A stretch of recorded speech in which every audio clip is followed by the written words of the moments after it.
ये लिन मिंग, वह बड़ा नहीं हुआ है और फिर भी उसके पास पहले से ही ऐसी आकर्षक अपील है। अगर वह मेरी मदद करने को तैयार है तो सिंहासन पर मेरा उत्तराधिकार बहुत आसान हो जाएगा। ये सोचकर यांग लिन को परिणाम पर कुछ हद तक चिंता होने लगी।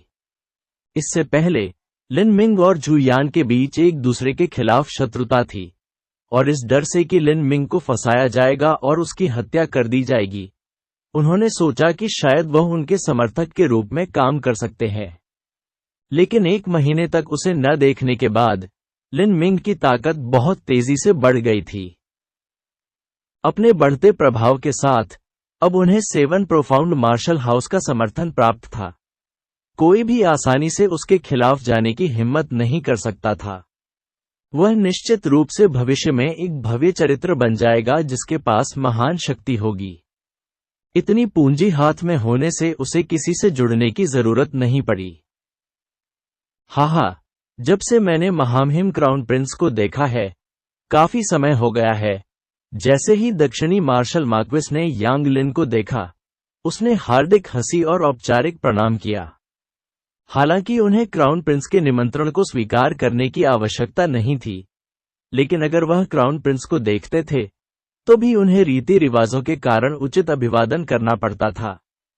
आखिरकार दक्षिणी मार्शल मार्क्वेस अभी भी केवल एक मार्केस था, उसके ऊपर एक ड्यूक था और ड्यूक के ऊपर एक राजकुमार था।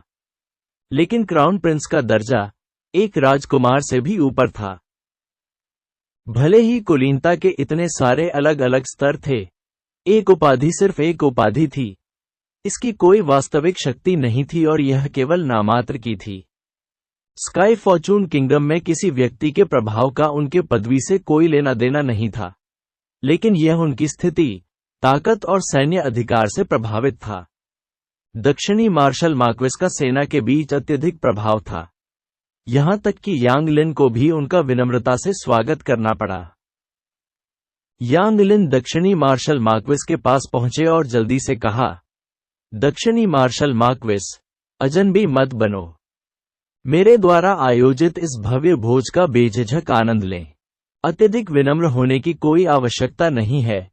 दक्षिणी मार्शल मार्क्वेस मेरे स्काई फॉर्चून किंगडम के 10 महान जनरलों में से एक हैं और जिनकी खेती पल्स कंडेंसेशन अवधि में होती है। यह राजकुमार हमेशा माननीय दक्षिणी मार्शल मार्क्वेस के साथ अच्छे दोस्त बनना चाहता था।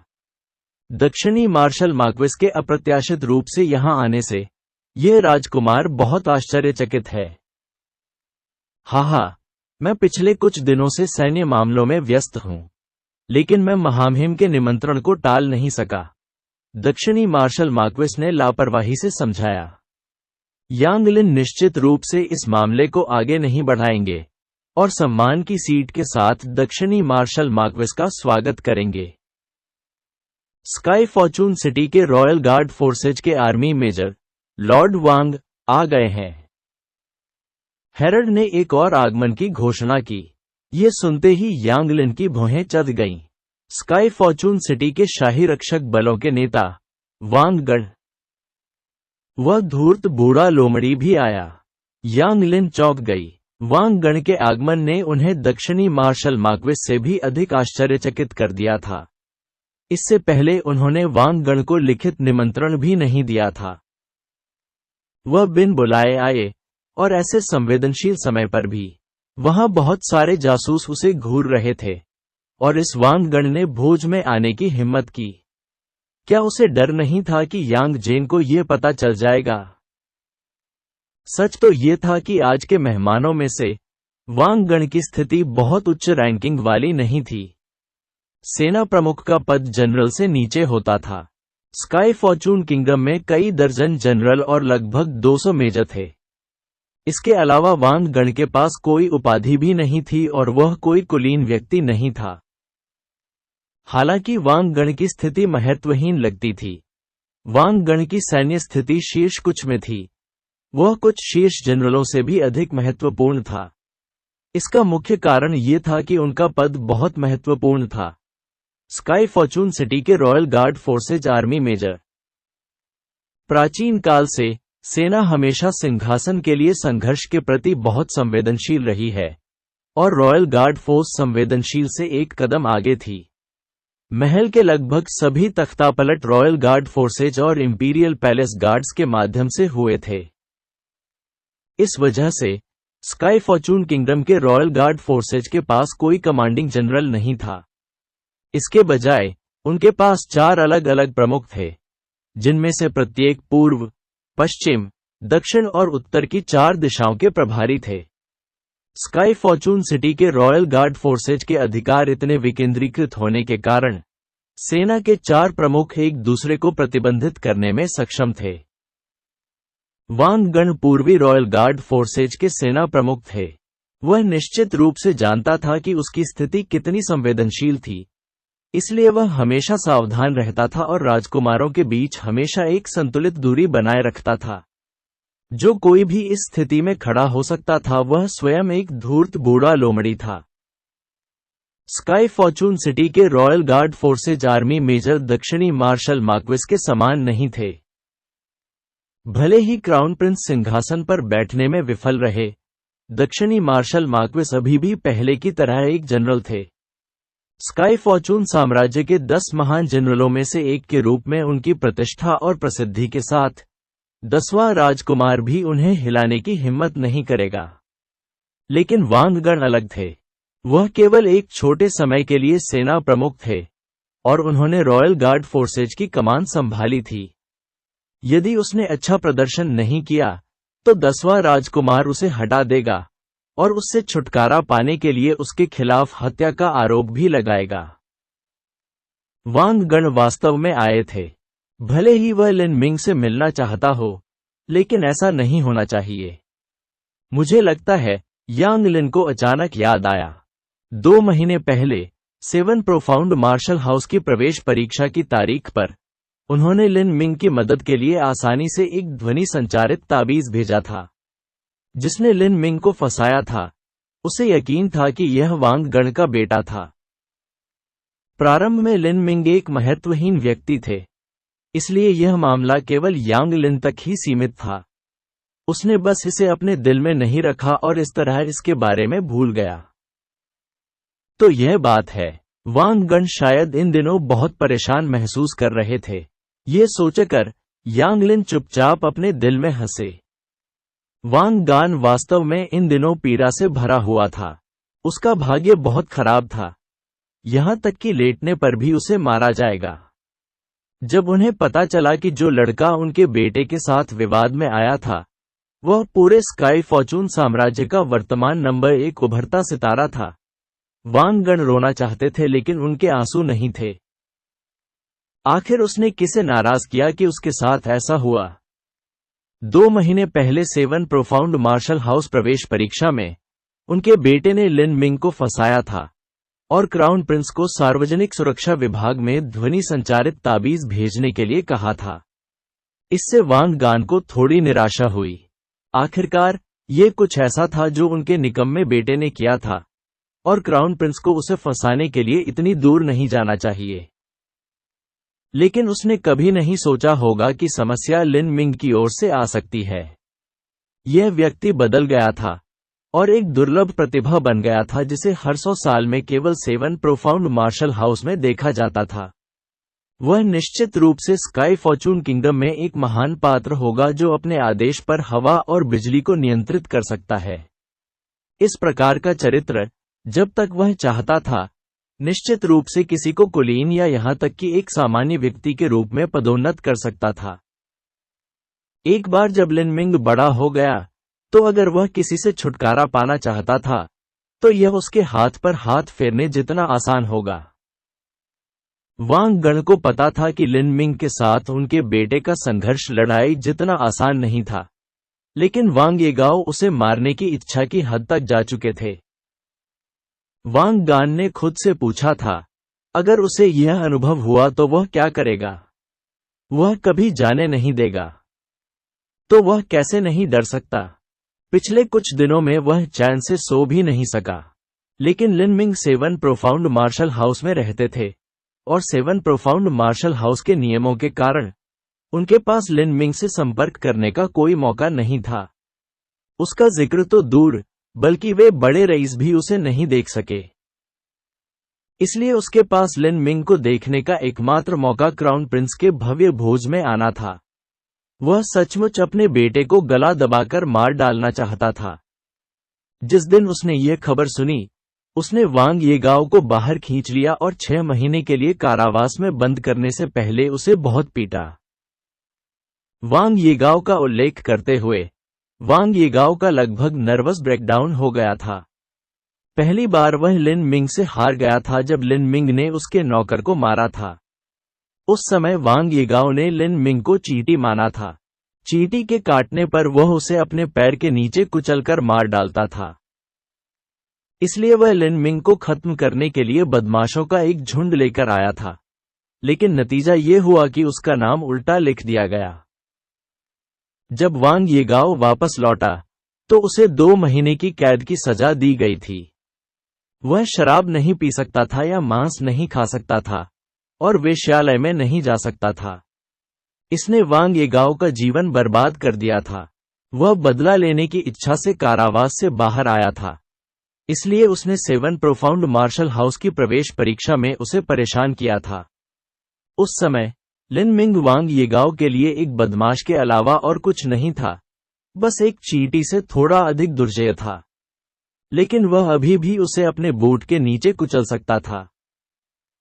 हालांकि उस समय वांग येगाओ को और भी बुरी तरह पीटा गया था। न केवल उसके शरीर पर वार किया गया था, बल्कि उसके चेहरे पर भी वार किया गया था। और सबसे दुखद बात यह थी कि वांग गान ने उसे और भी अधिक सजा दी थी, और उसे आधे साल की कैद में भेज दिया गया था। धीरे धीरे समय के साथ वांग येगाओ को शराब और मांस न खाने और महिलाओं को न रखने की आदत हो गई थी। वह प्रतिदिन लगन से मार्शल पुस्तकों का अध्ययन करने लगा। हालांकि चूंकि वह अच्छा कर रहा था, वांग येगाओ को किसी तरह फिर से बाहर खींच लिया गया और एक राउंड के लिए फिर से पीटा गया। यह पिटाई सचमुच बहुत निर्मम थी। प्रत्येक प्रहार के कारण वांग येगाओ लगभग बेहोश हो गया था। आखिरकार उसे पता चला कि उसे क्यों पीटा गया था। लिन मिंग का नाम पहले ही वांग येगाओ के लिए एक बुरा सपना बन गया था। भले ही उसने 10,000 लोगों का साहस उधार लिया हो, फिर भी वह लिन मिंग को परेशान करने की हिम्मत नहीं करेगा। एक परिवार का अनुशासन हमेशा कठिन होता था। वांग गण ने वांग येगाओ पर गंभीर प्रहार किया था, लेकिन सच्चाई ये थी कि यह वांग येगाओ की रक्षा के लिए था। वह लिन मिंग को स्पष्टीकरण देना चाहता था। चूंकि वांग येगाओ पहले भी लिन मिंग को पीट पीट कर मार डालना चाहता था, अगर उसे खुद बुरी तरह नहीं पीटा जाता, तो लिन मिंग इस मामले में शायद इतना क्षमाशील नहीं होता। महामहिम युवराज को नमस्कार। मैं बिन बुलाए आया हूं। मैं महामहिम से क्षमा की प्रार्थना करता हूं। वांग गण भय और घबराहट के संकेत के साथ गहराई से झुके। हाँ, मेजर वांग बहुत विनम्र है। ये कि मेजर वांग आ जा सकते हैं, इससे इस राजकुमार को सचमुच बहुत खुशी महसूस हो रही है। कृपया निसंकोच। यांग लिन ने यह नहीं कहा कि वह जानता था कि वांग गण आज लिन मिंग को देखने के लिए आए थे। धन्यवाद महामहिम। जैसे जैसे समय बीतता गया, एक के बाद एक महान लोग भोज में आते गए। क्राउन प्रिंस के भव्य भोज ने एक अभूतपूर्व समृद्ध माहौल प्रस्तुत किया था। ये सभी हस्तियां और प्रसिद्ध हस्तियां विभिन्न क्षेत्रों से आई थीं। वे शानदार औपचारिक कपड़े पहने हुए थे और हाथ में शानदार शराब के गिलास लिए हुए थे और नर्म स्वर में बातें कर रहे थे। उनके प्रत्येक कार्य और गतिविधि से अभिजात वर्ग के शिष्टाचार का पता चलता था। ये सभी लोग स्काई फॉर्चून सिटी के प्रभावशाली व्यक्ति थे। बड़ी बहन जिन्युन, आप भी आईं। मुरोगजी ने बाई जिन्युन को भीड़ में देखा था। मूल रूप से वह थोड़ी अधीर थी क्योंकि वह किसी प्लेबॉय से परेशान थी, लेकिन उसका परेशान चेहरा अचानक एक खुशी भरी मुस्कान में बदल गया। उसने अपने पैर हिलाए और एक छोटी मछली की तरह वह एक पल में बाई जिंग्युन के पास आ गई। यहां तक कि उसने जो खूबसूरत लेकिन थकाऊ औपचारिक पोशाक पहन रखी थी, उससे भी उसकी हरकत पर कोई असर नहीं पड़ा। इस तरह के एक शानदार भोज में उसकी हरकतें विनीत थीं और लोगों को ऐसा महसूस कराती थीं मानो यह एक प्रकार का गुजरता हुआ बादल और बहता पानी हो। छोटी बहन मुरोंग, मैंने नहीं सोचा था कि तुम्हारा मुरोंग परिवार भी यहाँ होगा। मुरोंग जी और बाई जिंग्युन दो चमकदार लड़कियां थीं जिन्होंने लिन मिंग के अंतिम 10,000 किलिंग एरे मूल्यांकन में भाग लिया था। ये दोनों 7 प्रोफाउंड मार्शल हाउस की गौरवशाली महिलाएं थीं। मुरोंग जी 17 वर्ष की थी और रैंकिंग स्टोन पर 28वें स्थान पर थी। बाई जिंग्युन 18 वर्ष की थी और रैंकिंग स्टोन पर 22वें स्थान पर थीं। उन्हें सामूहिक रूप से 7 प्रोफाउंड प्राउड पेयर के रूप में जाना जाता था। यह कहा जा सकता है कि उनके शरीरों में हजारों असंख्य अनुग्रह स्थापित थे। इन दो स्वर्गीय महिलाओं के एक ही स्थान पर एकत्रित होने से उन्होंने कई पुरुषों का तत्काल ध्यान आकर्षित किया। ये दोनों बहुत हद तक अहंकारी मोरों की तरह थे। वे यहाँ मुर्गियों के बीच महज सारस थे। मुझे याद है कि आपका मुरोंग परिवार क्राउन प्रिंस के भोज में बहुत कम आता है। बाई जिंग्युन थोड़ा रुकी और फिर हंसते हुए फुसफुसाईं, क्या आप यहाँ डेट की तलाश में हैं?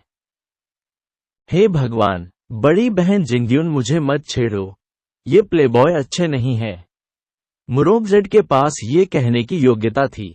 अपनी प्रतिभा और ताकत के साथ, अपनी बेदाग शक्ल के अलावा, पूरे स्काई फॉर्चून सिटी में, वह केवल किन जिंगसुआन से कमतर थी। सचमुच कुलीन परिवारों के कुछ ही बेटे थे जो उसकी बराबरी कर सकते थे। झांग गुआन्यू की प्रतिभा और शक्ल सूरत अच्छी थी, लेकिन वह एक फूलदार प्लेबॉय के रूप में प्रसिद्ध था। उन्होंने बबूल शक्ति का भी अभ्यास किया। कौन जानता था कि इस समय वह कितनी महिलाओं के साथ खेल चुका था। जहां तक 10वें राजकुमार और युवराज का प्रश्न है, युवराज की पहले से ही एक पत्नी थी। मुरोंग जेड के घमंडी स्वभाव के कारण उसके लिए उपपत्नी बनना स्वीकार करना असंभव था। जैसा कि कहा गया है, क्राउन प्रिंस और 10वें प्रिंस के बीच लड़ाई का नतीजा स्पष्ट नहीं था, इसलिए मुरोंग परिवार स्वाभाविक रूप से किसी से भी जल्दबाजी में शादी करने की हिम्मत नहीं करेगा। हाँ, बेशक यह वे नहीं है। मैं जिसके बारे में बात कर रहा हूं वह है। बाई जिंग्युन ने इस बिंदु पर बात की जब अचानक दरवाजे के पीछे से हेरल्ड की आवाज आई। द 7 प्रोफाउंड मार्शल हाउस के लिन मिंग, मिस्टर लिन। अध्याय 109, बबूल गुट। हाँ, बेशक यह वे नहीं है। मैं जिसके बारे में बात कर रहा हूं वह है। बाई जिंग्युन ने इस बिंदु पर बात की थी जब अचानक प्रवेश द्वार के पीछे से हेरल्ड की आवाज आई। द 7 प्रोफाउंड मार्शल हाउस के लिन मिंग, मिस्टर लिन। ये घोषणा सुनकर हॉल में मौजूद लगभग सभी लोग प्रवेश द्वार की ओर देखने लगे। उनमें से कई लोगों ने पहले ही सामने की ओर भीड़ लगाना शुरू कर दिया था। दो खूबसूरत नौकरानियों के नेतृत्व में लिन मिंग धीरे धीरे हॉल में चली गई। हालांकि आज के कार्यक्रम के लिए उसने अच्छे कपड़े पहन लिए थे, फिर भी यह उन उच्च श्रेणी और शानदार कपड़ों से बहुत दूर था जो रईसों और अन्य मशहूर हस्तियों ने पहने थे। फिर भी, क्योंकि लिन मिंग पिछले कुछ दिनों से अपनी गति जमा करने का अभ्यास कर रहे थे, यहां तक कि उनके साधारण कपड़े भी भीड़ में विशेष रूप से चमकदार थे। लिन मिंग ने उस बारे में सोचा जो हेरल्ड ने अभी अभी उसे बुलाया था और उसके दिल में एक विचित्र भावना थी। मिस्टर लिन, वह वास्तव में ऐसा कॉल करने का आदी नहीं था। लिन मिंग के पास सरकार में कोई पद नहीं था और न ही उनके पास कोई पदवी थी।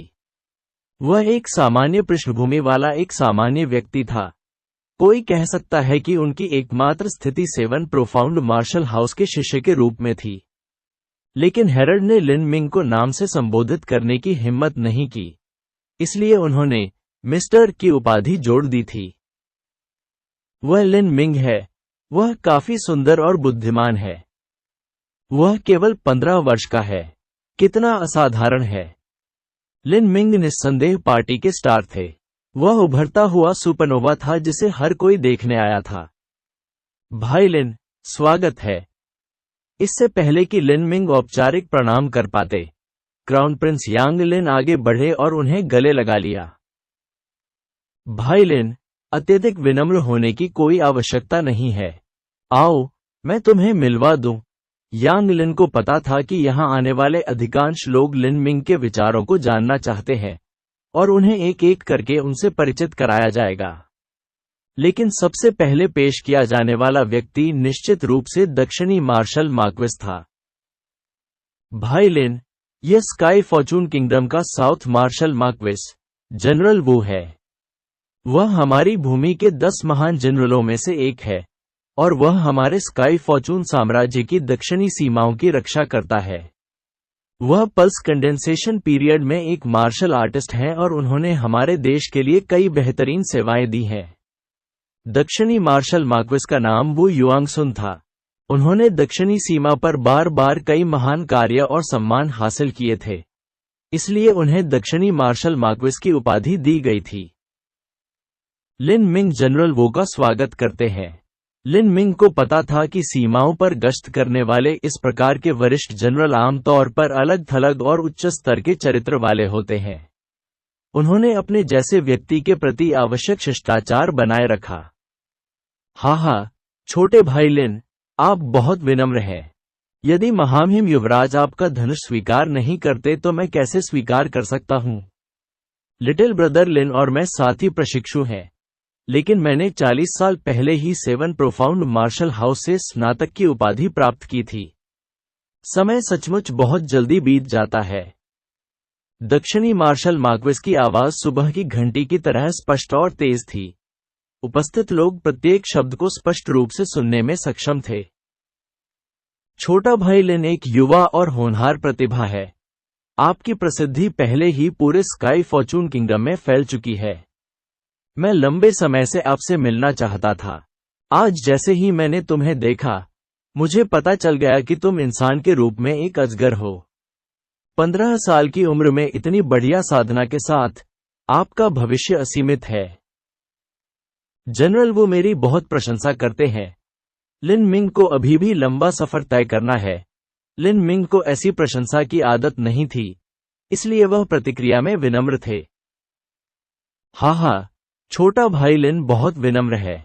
मैंने सुना है कि छोटा भाई लिन पहले ही स्वर्गीय निवास में प्रवेश कर चुका है।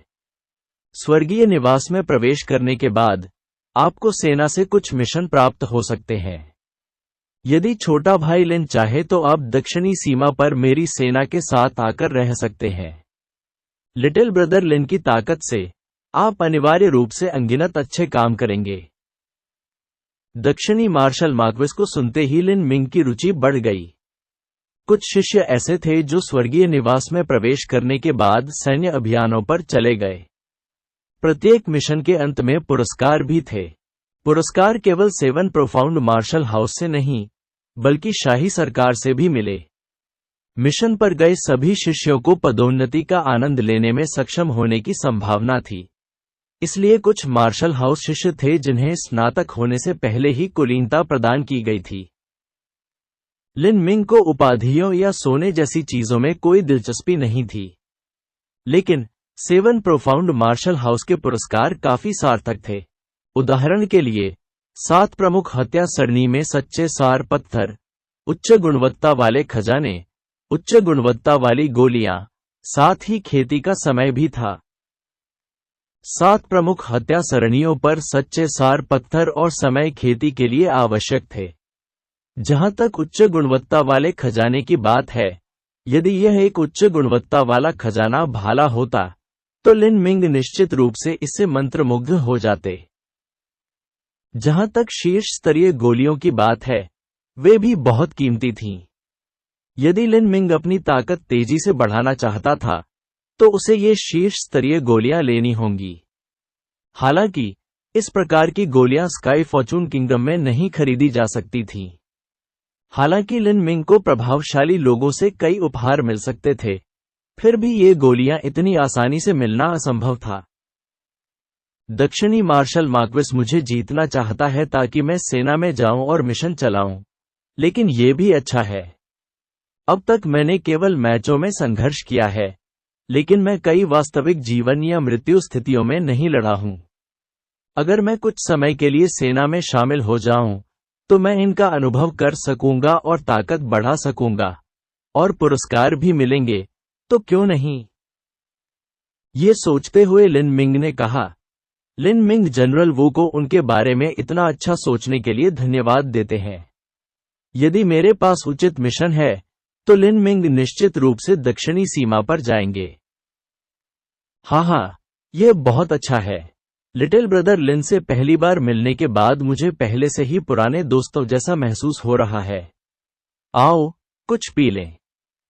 जैसे ही लिन मिंग और दक्षिणी मार्शल मार्क्वेस ने बातचीत की, बाई जिंगयुन और मुरोंग जी भी शुरू से ही अपनी अंतरंग बातचीत जारी रख रहे थे। मैं सोच रहा था कि तुम्हें जिसके साथ डेट करना चाहिए वह वही है, बाई जिंगयुन ने अपनी आंखों से संकेत दिया। वह लिन मिंग के बारे में बात कर रही थी। उसे, बड़ी बहन जिंगयुन, ऐसी बकवास मत करो। मुरोंग जेड के गाल शर्माते हुए लाल हो गए। वह मुझसे छोटा है, यह कैसे संभव हो सकता है? मुरोंग जी 17 साल का था। लिन मिंग वास्तव में केवल 15 वर्ष की थी। बाई जिंगयुन ने धूर्तता से मुस्कुराते हुए कहा, छोटी बहन का मतलब सुनकर, अगर वह आपसे 2 साल छोटा नहीं होता तो क्या आप उसे सहमत पाते? मुरोंग जी का मुंह टेढ़ा हो गया। मैंने ऐसा कभी नहीं कहा। अगर बड़ी बहन फिर से मेरा मजाक उड़ाएगी तो मैं नाराज हो जाऊंगी। हाँ, छोटी बहन, जब तक आप मिस किन जिंगसुआन की तरह नहीं है और उस दूर के जियांटियन क्षेत्र या उससे भी ऊंचे क्षेत्र में जाने का फैसला नहीं करती हैं, तो भविष्य में आपकी शादी हो जाएगी। हम मार्शल आर्टिस्टों की जवानी लंबी होती है। कई साल छोटे होने की बात तो दूर, भले ही वह 10 साल या कुछ दर्जन साल ही क्यों न हो, इसका कोई मतलब नहीं होगा। जेंटियन क्षेत्र का पीछा करें। मुरोंग जी थोड़ा स्तब्ध था। स्काई फॉर्चून किंगडम के लोगों के लिए जियांटियन क्षेत्र वास्तव में एक दूर का और दूर का सपना था। हालांकि वह स्काई फॉर्चून सिटी की एक गौरवान्वित और अहंकारी महिला थी, लेकिन उसे इस बात का एहसास था कि उसके लिए इतने सुदूर क्षेत्र तक पहुंचना असंभव था। यह केवल एक सपना था। उसे कोई उम्मीद नहीं थी। यहां तक कि 7 प्रोफाउंड मार्शल हाउस के कई प्रमुख शिष्यों के पास भी कोई मौका नहीं था। लेकिन किन जिंगसुआन अलग था। उसकी 6ठी कक्षा की मार्शल प्रतिभा बहुत चौंकाने वाली थी। वह लिन मिंग, शायद वह जियांटियन क्षेत्र का पीछा कर सकता है? मुरोंग जी ने पूछा। यह संभव है। लिन मिंग और किन जिंगसुआन 2 अलग अलग प्रकार की प्रतिभाएं हैं। खेती के लिए किन जिंगसुआन की प्राकृतिक प्रतिभा बहुत ही भयानक है। जहां तक लिन मिंग का सवाल है, अपनी प्राकृतिक प्रतिभा के अलावा वह हर अन्य श्रेणी में एक राक्षसी प्रतिभा है। यह बताना मुश्किल है कि दोनों में से बेहतर प्रतिभा वाला कौन है। यदि युद्ध कौशल पर चर्चा की जाए तो लिन मिंग स्वाभाविक रूप से अधिक मजबूत होंगे। लेकिन अगर इस बात पर चर्चा की जाए कि उनकी उपलब्धियां साधना में कितनी दूर तक होंगी, तो शायद किन जिंगसुआन को जियांटियन चरण तक पहुंचने की अधिक उम्मीदें हैं। लिन मिंग की मार्शल प्रतिभा केवल 3री श्रेणी की प्रतिभा है। ऐसी प्रतिभा की खामी को आसानी से पूरा नहीं किया जा सकता। मुझे लगता है कि लिन मिंग के स्काई फॉर्चून किंगडम में रहने और महान कार्य पूरा करने की अधिक संभावना है। वह अगला स्टेट मार्शल भी बन सकता है। अगला स्टेट मार्शल, मुरोंग जी ने अन्यमनस्कता से सोचा। वह ऐसी प्रतिष्ठा थी जो सम्राट से भी अधिक थी। स्काई फॉर्चून किंगडम में कई आम लोग सम्राट का नाम तक नहीं जानते थे, लेकिन ऐसा कोई नहीं था जो स्टेट मार्शल किन जियो के नाम और किंवदंतियों को नहीं जानता था। मुरोंग जी की स्थिति के बावजूद उसके दिल में अभी भी स्टेट मार्शल किन जियाओ जैसी शख्सियत के लिए उच्च स्तर का सम्मान है। जैसे ही मुरोंग जी ने अजीब तरह से देखा, बाई जिंगयुन अचानक मुस्कुराई और बोली, छोटी बहन, लिन मिंग को देखो, वह पहले से ही बहुत सारी लड़कियों से घिरा हुआ है। यदि तुम अभी नहीं जाओगे तो तुम्हें अवसर नहीं मिलेगा। मुरोंग जी ने आवाजों का अनुसरण किया और अपना सिर घुमा लिया। दरअसल वहां कई युवा कुलीन महिलाएं थीं जो पहले से ही जानबूझकर या अनजाने में लिन मिंग के पास पहुंची थीं और उसके साथ खुशी से बात कर रही थीं। मिस्टर लिन मिंग, मैंने सुना है कि आपका भाला 0.800 से अधिक जिन्स का है। क्या यह सचमुच है? एक युवा लड़की ने लिन मिंग की ओर कुछ कामुक दृष्टि से देखते हुए पानी भरी आंखों से उसकी ओर धीरे से झपकाया। जो लड़कियां जानबूझकर लिन मिंग के पास पहुंची, जरूरी नहीं कि उनके दिल में कोई बुरे विचार हों।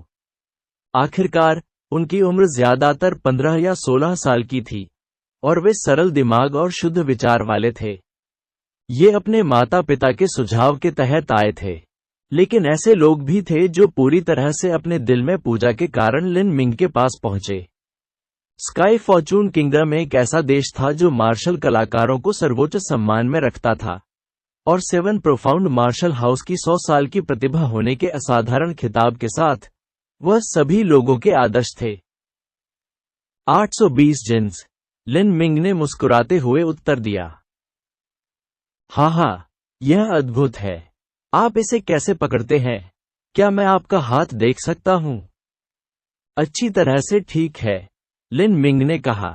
उसने असहाय होकर अपना हाथ आगे बढ़ाया।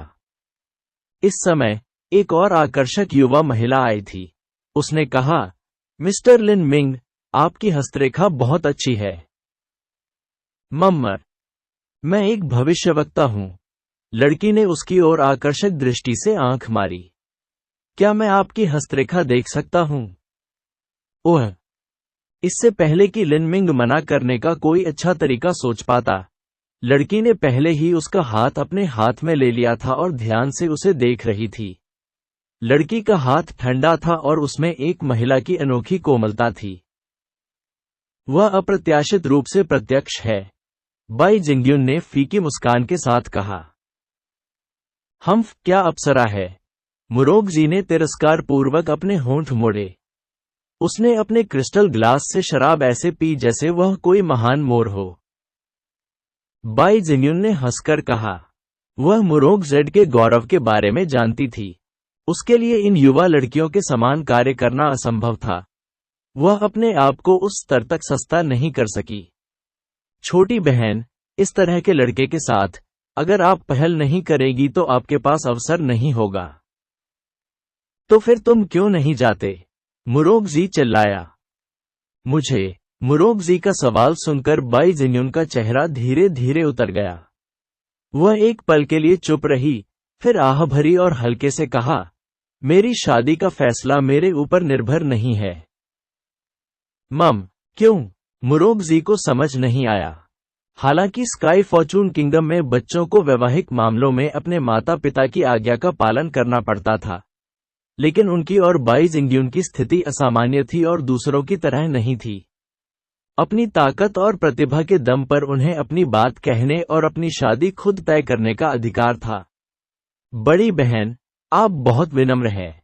यदि आप कहते हैं कि आप शादी नहीं करना चाहते हैं, तो वे आप पर दबाव कैसे डालेंगे?